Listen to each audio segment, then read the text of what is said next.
जय हिंद। जैसा कि आपको पता होगा, हम आप लोग के लिए प्रारंभ बैच लेकर के आए हैं जो हर एक मंगलवार, गुरुवार, शनिवार रात 8 बजे होता है। क्लियर है। और ये हिंदी मीडियम का बैच है। जो भी बच्चे हिंदी मीडियम से हैं वो पढ़ सकते हैं इसमें। लेकिन याद रखिएगा, अगर अच्छे से और पढ़ना चाहते हैं कि आप क्लास रूम वाला कोर्स करें, क्लास में जो हम पढ़ाते हैं उस तरह का भी फील हो, तो इसके लिए सिंपल सा आपको करना क्या है, आपको एक SRD क्लासेस का ऐप लॉन्च मतलब इंस्टॉल करना मोबाइल में। SRD क्लासेस का प्ले स्टोर में भी मिल जाएगा और इस वीडियो के डिस्क्रिप्शन में भी लिंक होगा, वहाँ से कर लीजिए। वहाँ से आप अपना कोर्स परचेज कर सकते हैं। मात्र 2499 है। पूरा कंप्लीट कोर्स है क्लास 12 का फिजिक्स का। क्लियर है। पूरा लाइव क्लासेस आता है और जो भी अभी बिल्कुल फ्रेश बैच स्टार्ट हुआ है, आप पढ़ सकते हैं। क्लियर है।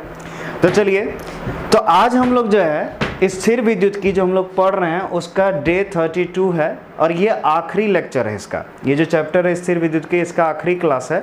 अगला क्लास से हम लोग यूनिट 2 स्टार्ट करेंगे जिसका नाम है धारा विद्युत की। क्या नाम है? धारा विद्युत की। तो चलो, एक ही टॉपिक हम लोग का बचा था, तुरंत क्लियर हो जाएगा, कोई बहुत बड़ा बात नहीं है। देखो ध्यान से, हम लोग का जो टॉपिक है वो है संधारित्र का ऊर्जा घनत्व। संधारित्र का ऊर्जा घनत्व ये क्या होता है सुनना। जैसे आपको पता होगा, कोई भी संधारित्र लोगे उसको बैटरी से जोड़ोगे तो उसमें आवेश जमा होगा, और आवेश जमा हुआ यानी क्या हुआ? संचित हुआ उसमें विद्युत स्थितिज ऊर्जा। तो किसी भी संधारित्र के प्रति इकाई आयतन में, प्रति इकाई आयतन मतलब 1 मीटर क्यूब में जितना भी ऊर्जा संचित हुआ, जितना भी ऊर्जा जमा हुआ, वही कहलाता है उसका ऊर्जा घनत्व। जैसे इमेजिन करो, एक संधारित्र है, उसका जो आयतन है वो मान लो 3 मीटर क्यूब है। कितना है? 3 मीटर क्यूब। इतना नहीं होता लेकिन चलो मान लिए। और इमेजिन करो उसमें जो ऊर्जा है ये 1500 जूल जमा हुआ। कितना? 1500 जूल। तो बोलो 1500 जूल कितना मीटर क्यूब में? 3 मीटर क्यूब में। तो बोलो 1 मीटर क्यूब में कितना हुआ? तो आप क्या करोगे? भाग दे दोगे ये दोनों को। तो संधारित्र में जो ऊर्जा जमा हुआ और संधारित्र का जो आयतन है उसको भाग दोगे तो ऑटोमेटिकली निकल जाएगा कि भाई इसको जब भाग दोगे आप, तो भाग दोगे तो कितना बार में कटेगा? 500 बार में। ठीक है। तो आंसर निकला 500 जूल प्रति मीटर क्यूब। क्लियर? ये बोल सकते हैं। इसका मतलब ये है कि संधारित्र का अगर 1 मीटर क्यूब आयतन लीजिएगा तो उसमें 500 जूल ऊर्जा जमा होगा। तो यही हुआ इसका ऊर्जा घनत्व। क्या हुआ? ऊर्जा घनत्व। समझ चुके होंगे। तो याद रखिएगा, हम इसको ऐसे डिफाइन कर सकते हैं, किसी संधारित्र में संचित विद्युत स्थितिज ऊर्जा बटे संधारित्र का आयतन, यानी इसको बोल सकते हैं किसी संधारित्र में संचित विद्युत स्थितिज ऊर्जा प्रति इकाई आयतन को हम क्या कहेंगे? ऊर्जा घनत्व। क्लियर है। तो समझ गए होंगे कितना आसान सा ये है। ठीक है। अब जरा देखो डेफिनेशन। किसी संधारित्र में संचित विद्युत स्थितिज ऊर्जा प्रति इकाई आयतन को ऊर्जा घनत्व कहते हैं। क्या कहते हैं? ऊर्जा घनत्व। और इसे U द्वारा सूचित की जाती है, छोटी u द्वारा। क्लियर है। अगर हम डेफिनेशन से अगर फॉर्मूला देखें तो सिंपल सा ऊर्जा घनत्व बराबर क्या हो गया? संधारित्र में संचित विद्युत स्थितिज ऊर्जा बटे संधारित्र का आयतन। क्लियर है। सिंपल सा। तो चलो इसका फॉर्मूला निकालते हैं। तो ऊर्जा घनत्व का सूचित करते हैं U से, इक्वल टू बोलो संधारित्र में संचित विद्युत स्थितिज ऊर्जा। तो बोलो हम पिछले क्लास में प्रूव करवाए थे, संधारित्र में संचित विद्युत स्थितिज ऊर्जा कितना होता है? हाफ CV का स्क्वायर लिखे बाय संधारित्र का आयतन। संधारित्र का आयतन तो देखो जरा, हम आपको सिखाए होंगे कि संधारित्र में 2 प्लेट होता है। संधारित्र में कितना प्लेट होता है? 2 प्लेट होता है। क्लियर है। ये प्लेट है, 2 प्लेट है। दोनों प्लेटों का क्षेत्रफल समान होता है, जनरली A लेते हैं, और प्लेट के बीच का जो दूरी है मान लेते हैं D।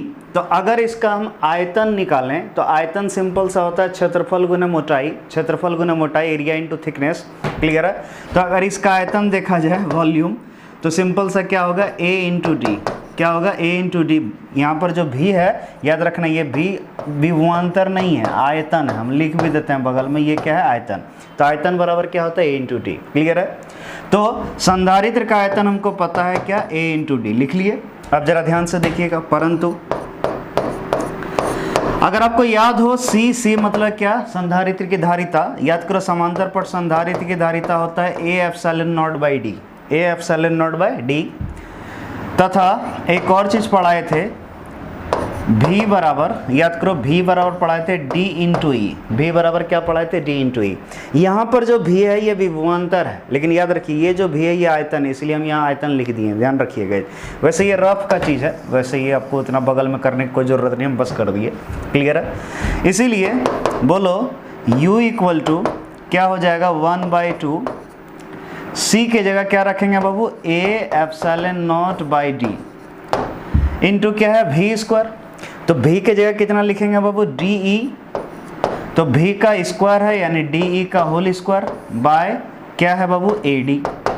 क्लियर है, ऐसे लिखे।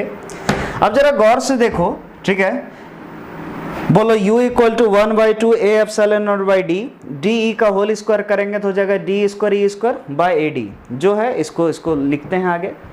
तो बोलो u इक्वल टू कितना हो गया हमारा, तो 1/2 a epsilon not by D into D square E square by AD, ये है। क्लियर है। अब जरा गौर से देखना, अच्छा एक चीज हम हाँ यहीं से कर लेंगे, कोई दिक्कत नहीं। a से a कट गया और बोलो डी स्क्वायर है तो ये डी से डी स्क्वायर हो गया, तो इससे डी स्क्वायर कट गया। तो u इक्वल टू बचा कितना, 1/2 एप्सिलॉन नॉट ई स्क्वायर। तो ये जो है यही आपका फॉर्मूला हो गया किसका, ऊर्जा घनत्व का। किसका, ऊर्जा घनत्व का। तो फॉर्मूला तो हो ही गया, डेफिनेशन भी हो ही गया। अब इसका SI मात्रक देखते हैं, क्या देखते हैं, SI मात्रक। तो SI मात्रक सिंपल सा मेन फार्मूला से निकालिए। तो बाबू ऊर्जा घनत्व का फॉर्मूला क्या है, संधारित्र में संचित विद्युत स्थितिज ऊर्जा बटे संधारित्र का आयतन। यानी सिंपल सा अगर बात करें तो ऊर्जा बटे आयतन है। क्या है, ऊर्जा बटे आयतन। और ऊर्जा को नापते हैं जूल में और आयतन को किसमें, मीटर क्यूब में। तो इसीलिए बोलो जूल बटे मीटर क्यूब। तो क्या हम इसको लिख सकते हैं, जूल प्रति मीटर क्यूब। क्लियर है, जूल प्रति मीटर क्यूब। या इसी को अगर तोड़ के निकालना चाहते हैं, देखिए ध्यान से, बोलो जूल प्रति मीटर क्यूब है। ध्यान से देखिएगा, जूल प्रति मीटर क्यूब। जूल को हम सिखाए थे, लिख सकते हैं केजी मीटर स्क्वायर पर सेकंड स्क्वायर। जूल को लिख सकते हैं केजी मीटर स्क्वायर पर सेकंड स्क्वायर, ठीक है, इनटू m पर पावर क्या हो गया, -3। इसको यहाँ से ले लिए, ठीक। तो बोलो केजी मीटर पर पावर टू मीटर पर पावर -3, अगर इसको मल्टीप्लाई करेंगे तो हो जाएगा m पर पावर -1 और s पर पावर क्या, -2। इतना निकला।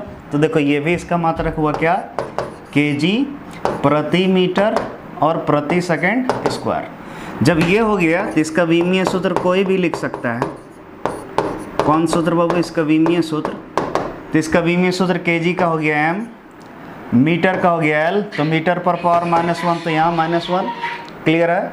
और सेकंड का पावर t पर पावर -2। तो ये हो गया इसका क्या, विमीय सूत्र। क्लियर है। तो आज के लिए यहीं तक, उम्मीद करते हैं जो पढ़ाई जरूर समझ में आया, ठीक है। तो ये जो था वो हमारा ये यूनिट 1 का लास्ट टॉपिक था, ये क्लियर हो गया। अब हम लोग अगला दिन से शुरू करेंगे यूनिट 2 जिसका नाम रहेगा धारा विद्युत की। तो चलिए आज के लिए इतना ही, थैंक यू। और जिनको अच्छे से पढ़ना है अब वो ऐप डाउनलोड कर लीजिए, अच्छे से उसमें पढ़ाई होता है। वैसे इसमें भी चल रहा है लेकिन इसमें थोड़ा धीरे धीरे चलेगा। क्लियर है। उतना न्यूमेरिकल, उतना एग्जाम्पल ले भी नहीं पाएंगे क्योंकि यूट्यूब में उतना बच्चा देखना भी नहीं पसंद करता है।